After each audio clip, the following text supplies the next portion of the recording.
When I started making candles, I thought, okay, you just have to wax. You just have to melt some wax, and that's about it. This is such an easy thing to do, and that's where I actually made the big mistake. I thought this is going to be a very simple process, only to have my candles burn wrong, have poor sent through, have flames in my house, so on and so forth. So, what used to happen is, in the beginning, I was doing the double boiling method, and I thought, okay, fine, let us do the double boiling method. How bad can it be? How much time can it take? But then I used to get very tired standing in front of the gas. Then if I just put my gas on a high flame, then all the water droplets will fall inside of my wax, and then I'd get very irritated because then the wax is not going to be usable for me. So then one day I thought, how about I just put this directly on the gas? So I did that. And then the wax caught flame and it was all burning. And that day I cried a lot because in my mind I'm thinking to myself, I was just trying to do something right, but why isn't it not working? And if we were in 2021 or 2022 today, I would have still recommended you to go for double boiling method. But I think we've had quite a lot of development, and I don't think we must continue using the old methods that are painstakingly ineffective and would just take a lot of time and effort to even get one simple thing done. So this is the small mini wax melter which I have recently found, which is really really good. There are so many things that I like about this melter, but let's just talk about it one by one. This melter is great for beginners who are starting their candle making journey or are starting their candle business journey. See, when I was kind of doing it, the right melters were not available. I'd actually got these melters that looked like big round pots, and they would start leaking, and I'd still go back to doing double boiling. But with double boiling, I had the challenges of my waxes mixing with water. Over a period of time, I did move on to my commercial melters, but these commercial melters come for 20 to 25,000 rupees on an average if you're looking for a good quality melter with a good amount of warranty.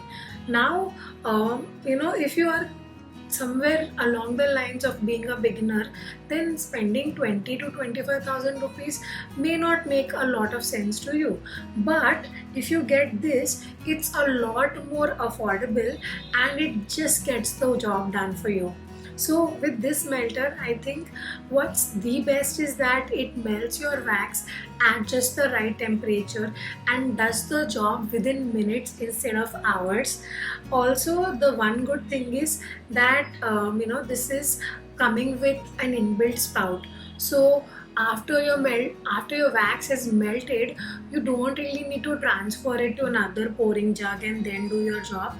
You can easily cut down your cost of buying another jug and use the same melter itself.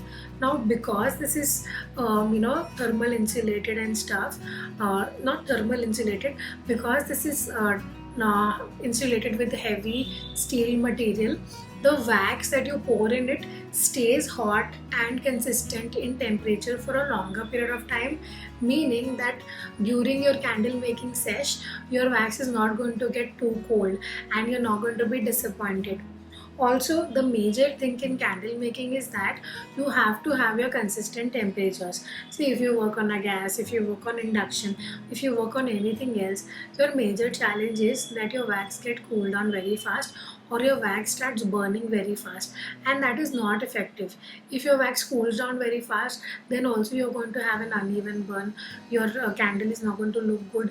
Your wax is not going to bind well with your fragrance oil. If it burns too hot, then it's not going to mix with the fragrance oil. It's going to give you a bad hot throw and a bad cold throw, and over a period of time your fragrance will also kind of vanish. So temperatures are really really important. Even whilst I use this melter, I always make sure to use my thermometer so that I am in control of what I want to do. Let's have a quick demo and let's see how this melter works so that you all are also aware and so that you all can gauge whether this is the right one for you. So with the melter, The first step is to just unplug the wires and put this on the socket. Now the second thing is to turn it on and add some wax. So use the wax that I have. You can use any wax that you like. If you're using paraffin, you can use that, or any other wax of your choice. Okay, the first step here is to add your wax to the melter, and from my experience, the number one will melt the body butters very fast, or any butters very fast. The number two is especially great for melting your waxes, so I switched it on to number two and wait for a couple of minutes. Once the wax is fully melted, I'll take on my thermometer and I'll wait until my wax reaches the range of 80 to 90 degrees. This is a good temperature to add fragrance oil. Stir it for 2 minutes and then to directly pour it into your candle. So once you've added your fragrance oil, by the way, this is the fragrance oil I'm using.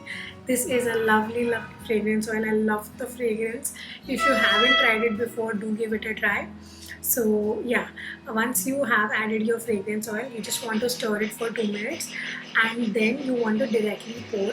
See, the benefit here is that because you're not transferring your wax from different containers, the wax remains hot and is consistent as well.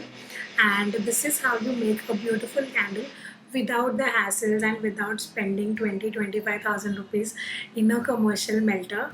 And yes, if this video has helped you, do give it a thumbs up. If you want to elevate your candle making journey and learn how to start your candle business effectively, you can consider joining our candle business masterclass.